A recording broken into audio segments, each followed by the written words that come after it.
রাজু আহমেদ, আপনার কাছেই আসতে চাই শুরুতে। ফুটবল উন্মাদনার কথা বলছি, ফুটবল নিশ্চয়ই দেখেন, কোন দল সমর্থন করেন এখন বলতে নিশ্চয়ই অবশ্যই বলবেন, খেলায় জয় পরাজয় অবশ্যই থাকে।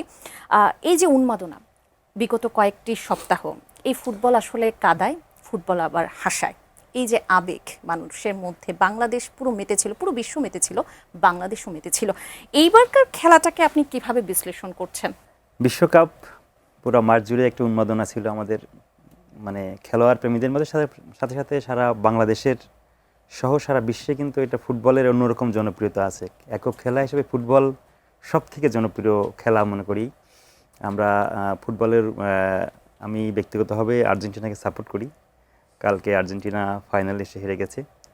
তো কালকের খেলাটি সম্পূর্ণভাবে দেখেছি রাতে। তো মনে হয়েছে যে যে খেলার জন্য বিশ্বকাপ এত উন্মাদনা ছিল দর্শকদের মাঝে, বাংলাদেশের প্রত্যেকটি খেলাপ্রেমী মানুষের মাঝে, কালকে সেই উন্মাদনার শেষ হয়েছে।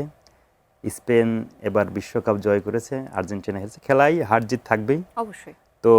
কালকের যে খেলা সেটি মনে করি যে যারা ভালো খেলেছে, স্পেন নিঃসন্দেহে ভালো খেলেছে এবং তারাই বিশ্বকাপ জিতেছে। আমি যদিও আর্জেন্টিনা সাপোর্ট করি, কিন্তু বিশ্বকাপ জয়ের জন্য যে খেলা দরকার সেই খেলাটা তারা গতকালকে খেলতে পারেনি। এজন্যই তাদের পরাজয় হয়েছে এবং স্পেন দ্বিতীয়বারের মতো বিশ্বকাপ জয় করলো।